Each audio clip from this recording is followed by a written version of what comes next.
बिस्मिल्लाहिर्रहमानिर्रहीम। अस्सलाम वालेकुम नाज़रीन, मैं हूं रिजवान गिलज़ई। नाज़रीन, रात गए वज़ीर आला सुहेल आफरीदी ने अपनी काबीना का ऐलान कर दिया है। मच अवेटेड ये अनाउंसमेंट थी, काफ़ी दिनों से इसका इंतज़ार किया जा रहा था। इमरान खान ने कल उनको परसों उनको ये फ्री हैंड दिया था और आज उन्होंने अपनी 10 रुकनी काबीना का ऐलान कर दिया है। इसमें यानी 10 सूबाई वज़रा होंगे, 2 मशीर और 1 मुआविन ख़ुसूसी, यानी टोटल 13 लोगों की टीम होगी जो इब्तदाई तौर पर उन्होंने तश्कील दे दी है। और इसका इंतज़ार इसलिए किया जा रहा था कि ये देखना था कि ये जो काबीना या जो टीम सुहेल आफरीदी की है ये अली अमीन गंडापुर की टीम से कैसे मुख्तलिफ होगी। तो इस वीडियो के अंदर ज़रा आपको बताएंगे कि कितने अली अमीन गंडापुर के वज़रा फारिग किए गए हैं, कितने लोगों को रिटेन किया गया है, कितने नए लोग आए हैं और इनकी क्या क्वालिफिकेशन है। क्योंकि जब से सुहेल आफरीदी वज़ीर आला बने उसके बाद से ये एक बड़ा क्वेश्चन था कि उनकी टीम देख के अंदाज़ा होगा कि उनकी तरजीहात क्या हैं या वो किस सिमत में जाना चाहते हैं। तो ज़ाहिर है हम भी इसके ऊपर काम कर रहे थे, मुख्तलिफ लोगों से बात भी की, खैबर पख्तूनख्वा में भी गए, वहाँ पे भी वक्त गुजारा। पीटीआई के जो हार्डकोर लोग हैं, जो नज़रियाती लोग हैं, उनसे बात की, जो इमरान खान के विजन के ऊपर अमल करना चाहते हैं, सीनियर्स हैं जो पहले भी थे।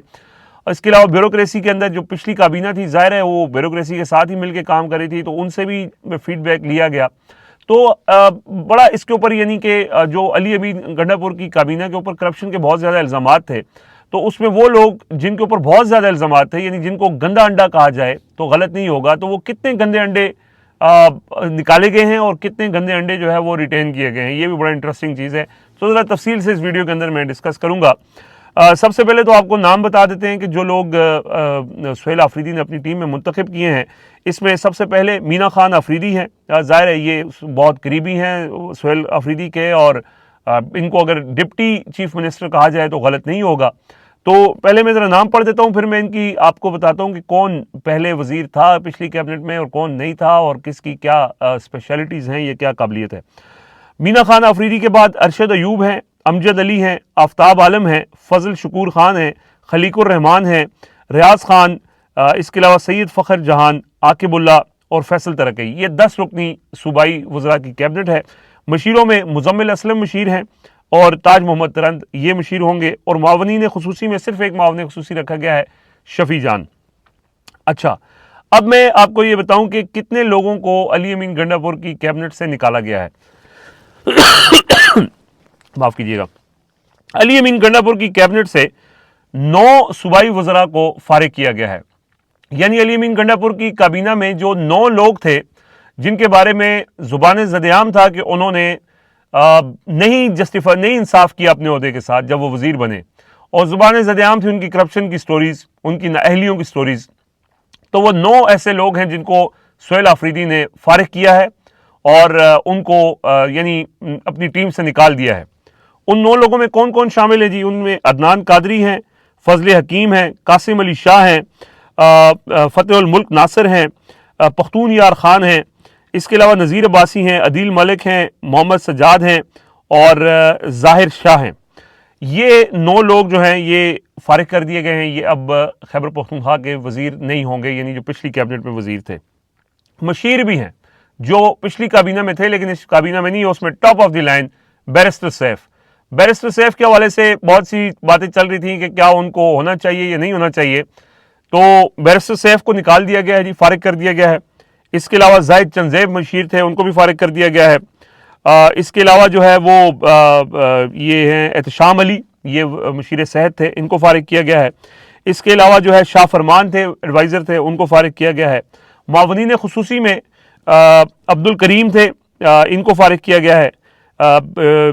इसके अलावा लियाकत अली खान थे, मुसद्दिक अब्बासी थे, इसके अलावा जो है वो नेक मोहम्मद, हमायूं खान और जरशाद खान और शफकत अयाज। यानी ये 9 जो मुआवनीन ख़ुसूसी थे उनको भी इस काबीना में मौका नहीं मिला या हिस्सा नहीं मिला। अब ज़रा बताते हैं आपको कि इस हवाले से ज़ाहिर लोग काम कर रहे थे और बहुत से ऐसे नाम थे जिनके हवाले से कहा जा रहा था कि उनको बिल्कुल नहीं होना चाहिए, और बहुत से ऐसे नाम थे जिनके बारे में कहा जाता था कि इनको तो लाजमी होना चाहिए।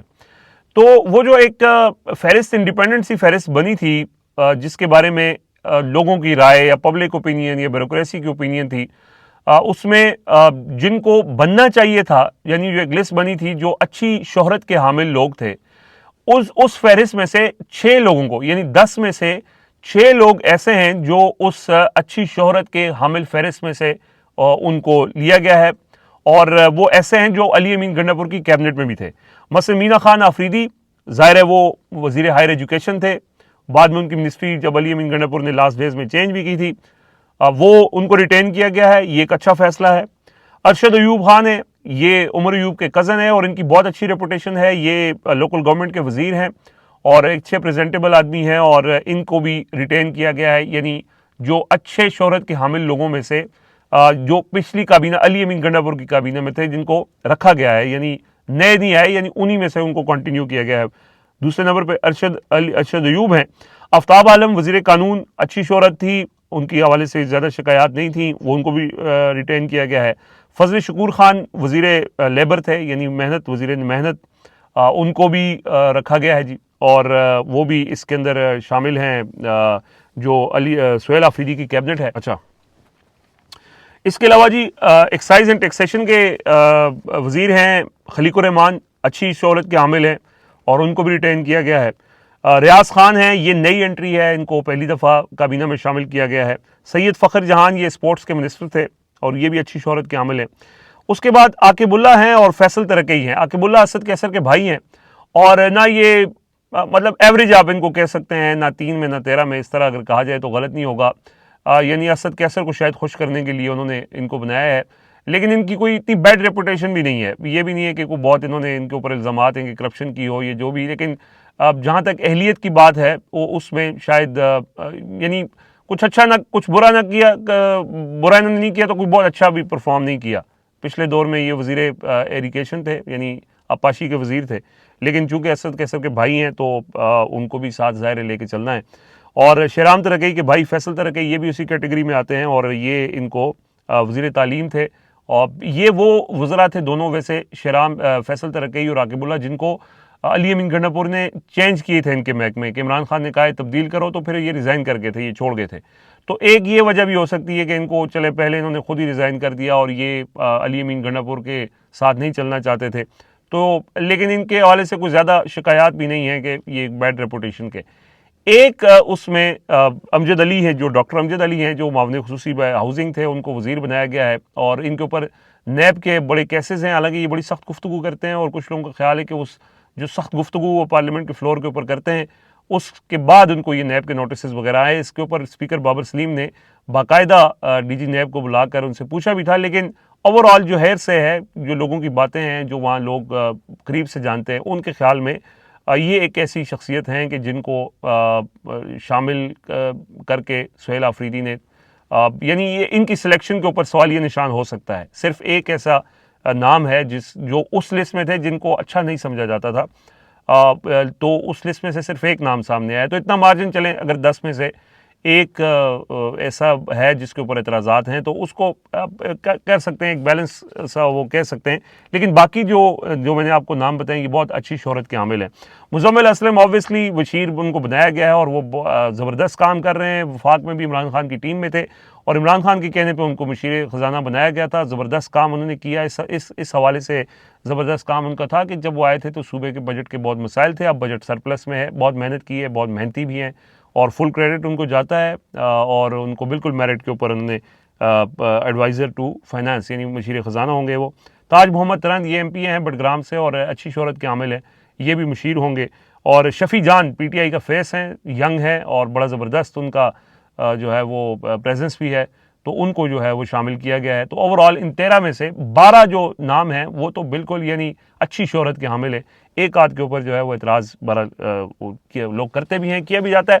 असल देखें, ये सारी जो बात करने का मकसद है वो ये है कि अली अमीन गंडापुर की कैबिनेट के अंदर ना, इसमें कहना गलत नहीं होगा, कुछ लोग ये बात करते थे, खुद इमरान खान ने ये बात करते थे कि शिकायत जो ANP के दौर में करप्शन की बहुत ज़्यादा शिकायत थी, हमारे दौर में उससे ज़्यादा शिकायत आना शुरू हो गई। फिर शिकायतें आई भी, उनके खिलाफ इंक्वायरीज़ और ये सारी चीज़ें भी हुई। मुसद्दक अब्बासी जो होते थे, ब्रिगेडियर एहतसाब के मशीर थे, उन्होंने कुछ चीज़ें भी की लेकिन नहीं हो सके। इमरान खान ज़ाहिर जेल में थे, तो बहुत शिकायत थी, बहुत मार धाड़ थी, बहुत करप्शन थी, इसमें कोई शक नहीं है। अली अमीन गंडापुर का जो दौर था 20 माह का, वो एक बदतरीन अदवार में से था।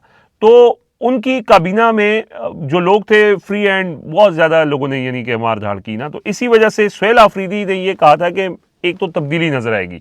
वो तब्दीली हमें इस तरह नज़र आई है कि 9 जो उनके वज़ीर हैं, 9 सूबाई वज़ीर हैं, 9 मावनीन खुसूसी हैं और 4 मशीर हैं, यानी 9 18 और 4 22 अली अमीन गंडापुर की कैबिनेट के 22 लोगों को उन्होंने अपनी टीम में नहीं रखा। इससे से अब आप अंदाज़ा लगा लें कि कितने उनके पास लिमिटेड ऑप्शन थे कि 22 लोगों को उन्होंने अगर नहीं रखा तो इसका मतलब है कि वो 22 लोग ठीक काम नहीं कर रहे थे। ये एक बहुत बड़ी चार्जशीट भी है पिछली हुकूमत के खिलाफ कि सुहेल आफरीदी ने पिछली हुकूमत के 22 कैबिनेट मेंबर्स को जो अली अमीन गंडापुर की टीम में थे उनको अपने साथ शामिल नहीं किया। अच्छा, इसकी एक वजह ये हो सकती है, जैसे शफकत अयाज हैं, वो अच्छी शोहरत के हामिल हैं, उनको शायद अगले फेज़ में, क्योंकि इमरान खान ने कहा है कि मुख्तसर काबीना बनानी है, तो अगले फेज़ में शायद इन 22 में से 2-4 लोगों को ले भी लिया जाए। लेकिन इनिशियली उन्होंने एक पैगाम ज़रूर दिया है। हालांकि सुहेल आफरीदी कैबिनेट से पहले भी इमरान खान ने उनको ये पैगाम दिया था कि आप कैबिनेट अनाउंस कर दें। वो थोड़ा सा इसमें कन्फ्यूजन का शिकार इसलिए थे कि खैबर पख्तूनख्वा में ये होता है कि कोटा सिस्टम भी है, 4 रीजन हैं, मालाकंड रीजन है, साउथ रीजन है, पेशावर रीजन है, हज़ारा डिवीजन है, तो इन रीजन्स में से आपने उनको नुमाइंदगी भी देनी होती है। तो ये भी एक फैक्टर होता है कि जी रीजन्स से भी नुमाइंदगी हो, फिर ग्रुप्स हैं बहुत सारे और उन ग्रुप्स को भी खुश करना है, तो कहीं कहीं उन्होंने यानी नुमाइंदगी भी दी है किसी तरह से कि हज़ारा से उन्होंने अरशद अयूब को ले लिया, ताज मोहम्मद तरन को एडवाइज़र ले लिया, इसी तरह फिर असद कैसर के भाई को भी ले लिया, शराम तरकई के भाई को भी ले लिया, लेकिन उसके अलावा बाकी और साउथ से उन्होंने शफ़ी जान को और इस तरह बाकी मालाकंड रीजन से भी बाकी लोगों को लिया। सो ये भी एक फैक्टर है कि उनको इस वाले से भी था कि यार ग्रुप्स हैं और अगर आप नहीं उनको साथ लेके चलते जो आपके साथ भरपूर खड़े हुए, यानी नहीं टूटे लोग, और उसमें फिर ये था कि उनको थोड़ा सा ऑनर करने वाली बात भी होती है। लेकिन अच्छी शोहरत क्या मतलब इसमें सिवाय एक आध नाम के बाकी नाम ठीक हैं और पता चल जाएगा वक्त के साथ साथ। सुहेल आफरीदी ज़ाहिर तब्दीली का पैगाम लेके हैं, तो वो अगर कोई काम नहीं करेगा तो वो एक्सपोज होगा और उनके ऊपर मीडिया की नज़र भी ज़्यादा होगी लोगों की कि इनकी काबीना किस तरह काम करती है। लेकिन बहरहाल ये टाइम लिया उन्होंने, लेकिन उसके बाद उन्होंने ये अनाउंस किया है 13 रुकनी उनकी टीम होगी। कल 11 बजे गवर्नर खैबर पख्तूनख्वा फैसल करीम कुंडी उनसे हल्फ लेंगे और उसके बाद फिर उनको महकमे या पोर्टफोलियोज अलॉट कर दिए जाएंगे। तो देखते हैं कि कैसे उनकी ये टीम परफॉर्म करती है। बहरहाल ये ताज़ा तरीन अपडेट्स थी, तो मैंने कहा आपसे शेयर करें। मज़ीद कोई अपडेट्स आएंगी तो आपसे शेयर करते रहेंगे। अब तक के लिए इजाज़त दीजिए। अल्लाह हाफ़िज़।